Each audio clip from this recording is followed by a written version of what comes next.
নিরীহ মুসলমানকে হত্যা করা হচ্ছে, সেখানে মানবাধিকার কমিশন কেন না? কাশ্মীরে মুসলমানদের হত্যা করা হচ্ছে, সেখানে মানবাধিকার কমিশন কেন না? চায়নার উইগুরে মুসলমানদের হত্যা করা হচ্ছে, সেখানে মানবাধিকার কমিশন কেন না? আল্লাহ ও তার আখিরি নবী নূর নবীজি মুহাম্মদ সাল্লাল্লাহু আলাইহি ওয়াসাল্লামের আরশচুম্বী সম্মান মর্যাদার বিরুদ্ধে যে কুলাঙ্গার শাতেম কাফেররা বক্তব্য দিবে, তাদের শাস্তির দাবি করলেই মানবাধিকার কমিশন তাদের পক্ষে ঢাল হয়ে দাঁড়াবে। খেলাফত প্রতিষ্ঠার কথা যারা বলবে, জিহাদের কথা যারা বলবে, জঙ্গি তকমা দিয়া তাদের কারাগারে বন্দী করতে চায়, আর সুযোগ দেওয়া হবে না। কোন একজন আলেমকে জঙ্গি তকমা দিয়ে জেলখানায় ঢুকালে জেলখানার ইটগুলোকে একটা একটা ছুটিয়ে দিবে বাংলা।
পরাজিত পতিত ফ্যাসিবাদী সরকারের ভাষা এখন শোনা যাচ্ছে বর্তমান সরকারের কিছু দায়িত্বশীলদের মধ্যে।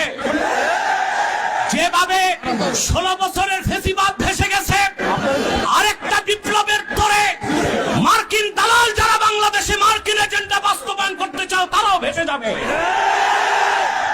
প্রিয় ভাইরা, আপনারা দেখেছেন জাতিসংঘের বিতর্কিত মানবাধিকার কমিশন ঢাকায় কার্যক্রম শুরু করেছে।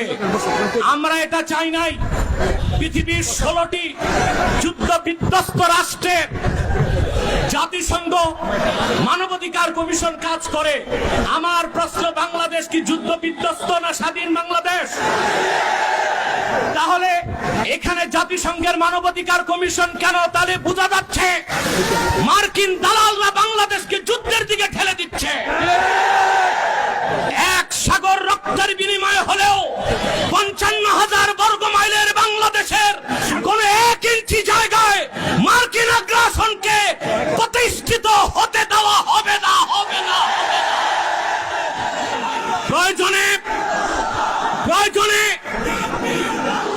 সাইফুদ্দিন কুতুস, রকনুদ্দিন বাইবাস, শাহজালাল ইয়ামানির উত্তরসূরিরা আরেকবার দেশের স্বাধীনতা রক্ষায় সশস্ত্র বিপ্লবের ডাক দিতে বাধ্য। আমি বলে থাকি, জাতিসংঘ, United nation is nothing but A Christian club. জাতিসংঘ মুসলমানের পক্ষে কখনো কাজ করে না। অমুসলিমদের অধিকার রক্ষাই তাদের কাজ। গাজাতে বছরের পর বছর নিরীহ মুসলমানকে হত্যা করা হচ্ছে, সেখানে মানবাধিকার কমিশন কেন না? কাশ্মীরে মুসলমানদের হত্যা করা হচ্ছে, সেখানে মানবাধিকার কমিশন কেন না? চায়নার উইগুরে মুসলমানদের হত্যা করা হচ্ছে, সেখানে মানবাধিকার কমিশন কেন না? আমরা জানি মানবাধিকার কমিশন কেন। আল্লাহ ও তার আখিরি নবী নূর নবীজি মুহাম্মদ সাল্লাল্লাহু আলাইহি ওয়াসাল্লামের আরশচুম্বী সম্মান মর্যাদার বিরুদ্ধে যে কুলাঙ্গার শাতেম কাফেররা বক্তব্য দিবে, তাদের শাস্তির দাবি করলেই মানবাধিকার কমিশন তাদের পক্ষে ঢাল হয়ে দাঁড়াবে। খেলাফত প্রতিষ্ঠার কথা যারা বলবে, জিহাদের কথা যারা বলবে, জঙ্গি তকমা দিয়া তাদের কারাগারে বন্দী করতে চায়, আর সুযোগ দেওয়া হবে না। কোন একজন আলেমকে জঙ্গি তকমা দিয়ে জেলখানায় ঢুকালে জেলখানার ইটগুলোকে একটা একটা ছুটিয়ে দিবে বাংলা।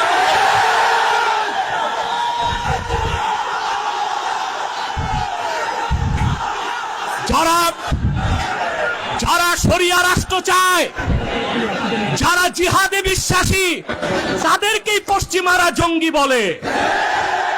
আর যারা বুলেট নয়, ব্যালটের পূজারি, ওইসব পীর আর মৌলবীদেরকে পশ্চিমারা মডারেট মুসলিম বলে।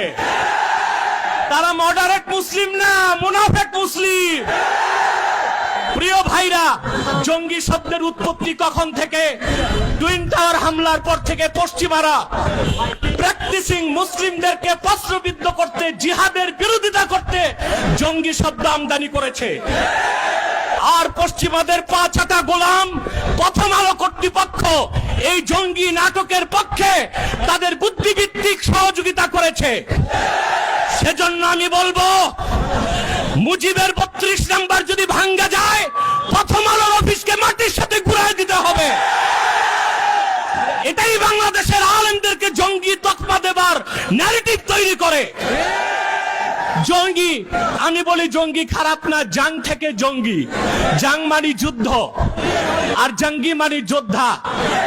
উত্তরা দিয়াবাড়িতে জঙ্গি বিমান ভূপাতিত হয়েছে, সেটা কি সন্ত্রাসী বিমান? না। যিনি পাইলট ছিলেন তিনিও জঙ্গি, যেহেতু যোদ্ধা। মুক্তিযোদ্ধারাও জঙ্গি, যেহেতু যোদ্ধা। এই শব্দটার অপপ্রয়োগ বাংলাদেশে শুরু হয়েছে শুধু ইসলামী রাষ্ট্র যারা প্রতিষ্ঠা করতে চায়, জিহাদের পক্ষে যারা, তাদের কণ্ঠ রোধ করার জন্য। তা মেনে নেওয়া হবে না, বরদাস্ত করা হবে না। এই মহাসমাবেশ থেকে ডক্টর ইউনূসকে বলছি, কান পেতে শুনে রাখুন, আপনার হালুয়া রুটির ভাগ যারা খায়, আপনাকে তারা বাঁচাতে পারবে না।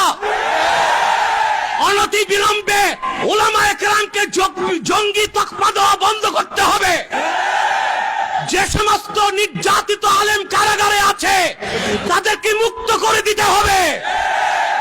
আর জাতিসংঘের বিতর্কিত কমিশন কার্যক্রম বন্ধ করতে হবে, নতুবা আমরা মার্চ টু যমুনা দিতে বাধ্য হব।